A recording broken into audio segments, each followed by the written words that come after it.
السلام علیکم ناظرین، یہ کہا جاتا ہے کہ دنیا میں جتنی مرضی جنگیں لڑی جائیں یا حالات جتنے بھی خراب ہوں، بالآخر فریقین کو مذاکرات کی ٹیبل پہ بیٹھنا پڑتا ہے اور پھر دیر پا امن کے لیے یا استحکام کے لیے اور تعمیر و ترقی کے لیے جو ہے پھر بات چیت کا ہی اور مذاکرات کا سہارا لینا پڑتا ہے۔ تو اس لیے بے پناہ وسائل اور جنگ و جدل میں اسلحہ یا قیمتی جانیں ضائع کرنے کی بجائے اور وقت ضائع کرنے کی بجائے شروع میں ہی ٹیبل پر بیٹھ کر بات کی جانی چاہیے اور اقوام کے اندر ملکوں کے درمیان معاملات کو بات چیت سے حل کرنا چاہیے۔ ابھی ریسنٹلی امریکن جریدہ ہے وال اسٹریٹ جرنل، اس نے اپنی ایک رپورٹ شائع کی ہے اور پچھلے 20 سالوں میں امریکہ نے جو ان 2 دہائیوں میں عراق اور افغانستان میں جتنے زیادہ وسائل جو ہیں وہ جنگ کی نظر کی ہیں، اس کا ایک ڈیٹا جو ہے انہوں نے مرتب کیا ہے جو مختلف ذرائع سے انہوں نے حاصل کیا ہے۔ اس میں براؤن یونیورسٹی کی اسٹڈیز بھی موجود ہیں، پھر اسی طرح جو امریکی دفاعی اخراجات ہیں بجٹ کے اندر ان کا ڈیٹا انہوں نے یوز کیا ہے، پھر جو ریجنل ایکسپرٹس ہیں جو ڈیفینس اینڈ اسٹریٹجک ایشوز کے اوپر لکھتے ہیں، ریسرچ کرتے ہیں، ان کی تحقیقات کو سامنے رکھا گیا، لیگل ایکسپرٹس کی اوپینین کو سامنے رکھا گیا اور پھر اس کے بعد یہ ڈیٹا مرتب کیا گیا۔ اس کے نتیجے میں بڑے حیران کن اور بڑے ہوش ربا جو ہیں وہ اعداد و شمار سامنے آئے ہیں اور یہ اس چیز کو مزید تقویت دیتے ہیں، اس سوچ کو اور فکر کو، کہ اتنے زیادہ پیسے جو ان جنگوں میں استعمال کیے گئے اور بالآخر جو ہے کہ افغانستان میں بھی ہم نے دیکھا کہ جن کے خلاف جنگ شروع کی گئی تھی بالآخر دوحہ میں ان کے ساتھ ہی مذاکرات کیے گئے اور پھر 15 اگست کو پچھلے سال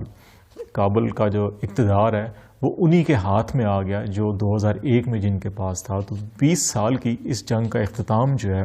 بالآخر وہ انہی کے اقتدار واپس مل گیا، اگرچہ ابھی تک انٹرنیشنل کمیونٹی نے ان کو تسلیم نہیں کیا، لیکن ایسی اطلاعات بھی آ رہی ہیں کہ 20 سے زیادہ ممالک جو ہیں وہ ان کو رسمی طور کے اوپر تسلیم کرنے کے لیے تیار بھی ہو گئے ہیں۔ لیکن اس حالات جو ہیں کہ وہ ان 20 سالوں کے وقت کو اور ان 20 سالوں کے درمیان جو وسائل ہیں اور پھر جو قیمتی جانیں اس پورے خطے میں ضائع ہوئیں دہشت گردی کے نتیجے میں یا جو بھی آپریشنز ہوئے یا جو بھی کاروائیاں ہوئیں، ان سے بچا جا سکتا تھا کہ اگر اسی وقت تمام فریقین جو ہیں وہ مذاکرات کی ٹیبل پہ بیٹھتے اور کسی نتیجہ خیز گفتگو کا آغاز ہوتا اور پھر اس کو منطقی انجام تک پہنچایا جاتا، لیکن بدقسمتی سے ایسا نہیں ہوا۔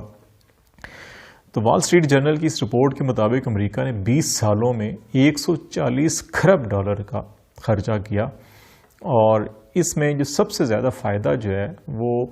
1/3 جو اس سارا 140 کھرب ڈالر کا جو معاملہ ہے تقریباً کوئی 50 کھرب ڈالر کے قریب جو ہے وہ ٹھیکیدار جو مڈل مین ہے وہ لے کے چلا گیا، اور جو عام آدمی تھا جس خطے کا تھا اس میں غربت میں اضافہ ہوا، کشیدگی میں اضافہ ہوا، لا اینڈ آرڈر کے مسائل پیدا ہوئے، بے تحاشا ہزاروں افراد جو ہے وہ مارے گئے، لیکن جو ٹھیکیدار تھے یا جو بزنس مین تھا یا جو مڈل مین تھا وہ یہ کھربوں ڈالر جو ہے وہ کما کے چلا گیا اور بالآخر 20 سال کے بعد پھر امریکہ کو مذاکرات کرنے پڑے اور یہاں پہ ایک پرامن انتقال اقتدار اگرچہ اس انداز میں نہیں ہوا جس انداز میں ہونا چاہیے تھا۔ تو اس میں یہ کہا یہ جاتا ہے کہ افغانستان میں یومیہ 29 کروڑ ڈالر جو ہیں وہ امریکہ کا خرچ ہوتا تھا اور اس میں بے شمار ایسے بھی منصوبے تھے جو امریکہ میں کرٹیسزم کیا جاتا ہے کہ امریکی ٹیکس دہندگان کی جو رقم ہے یہ انٹرنیشنلی بہت سے ایسے منصوبوں پہ یا ایسی کارروائیوں پر خرچ کر رہی ہے جو بے نتیجہ جو ہیں ختم ہوئی ہیں، ان کا کوئی حاصل وصول نہیں ہوا اور کوئی امریکہ کے جو قومی مقاصد ہیں ان کی تکمیل کے لیے کوئی اس کو فائدہ نہیں ہوا۔ اس میں کچھ ایگزامپلز بھی کوٹ کی گئی ہیں، وہ بھی آپ سے شیئر کریں گے، لیکن یہ جو 140 کھرب ڈالر میں سے جو 1/3 کہا جاتا ہے اس میں 5 جو دنیا کی یا امریکن سے بڑی کمپنی ہیں وہ شامل ہیں جنہوں نے کوئی 2100 ارب ڈالر جو ہے انہوں نے ان 20 سالوں کے اندر کمایا ہے، اور ان میں لاک ہیڈ مارٹن کارپوریشن ہے، اس میں بوئنگ کمپنی ہے، یہ ساری یہ جہاز سازی اور جو فائٹرز جہاز بناتے ہیں وہ بھی ہیں، اور اسلحہ ساز جو کمپنی ہیں وہ ہیں، اور جنرل ڈائنامکس ہے،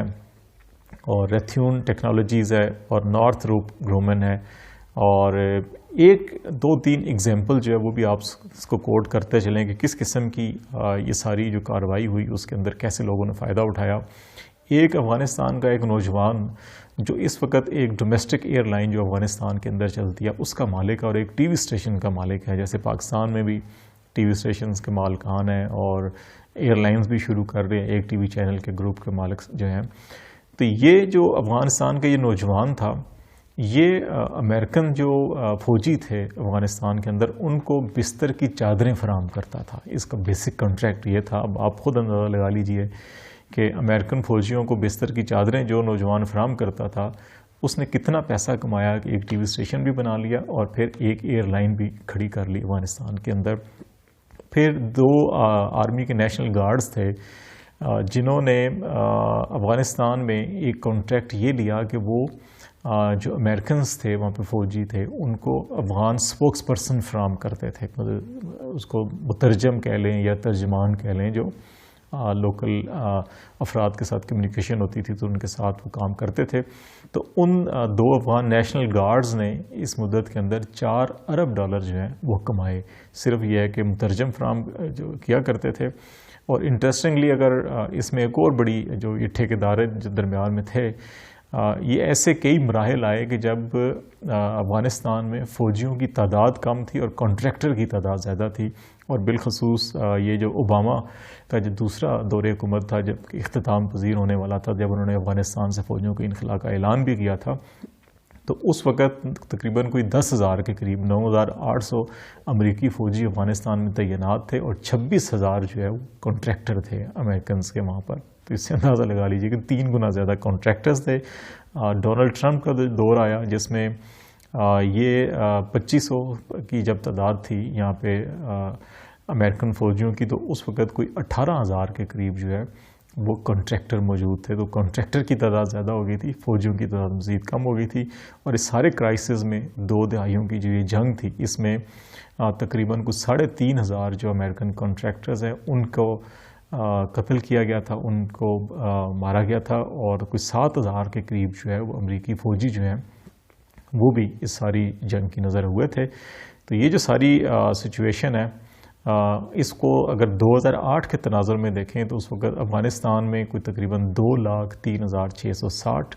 امریکن کانٹریکٹرز کام کر رہے تھے اور عراق میں کوئی 1,87,900 کانٹریکٹرز تھے. تو یہ جو کانٹریکٹر کا جو مافیا تھا بیسیکلی اس نے اس تمام جنگ میں جو ہے سب سے زیادہ پیسہ کمایا. اور پھر اس کے بعد جو بڑی وہ 5 کمپنیاں تھیں جنہوں نے اسلحہ اور یہ ساز و سامان جو بناتے ہیں انہوں نے بہت پیسہ کمایا.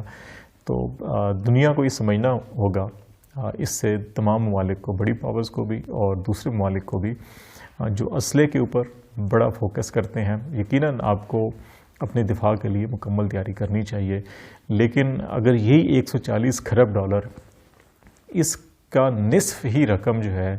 وہ اگر اس ریجن میں یا افغانستان میں اور اس ریجن میں اگر خرچ کی جاتی ڈیولپمنٹ کے اوپر اور ڈیولپمنٹ پروجیکٹس کے اوپر, تو شاید امریکہ کی اس وقت اس ریجن کے اندر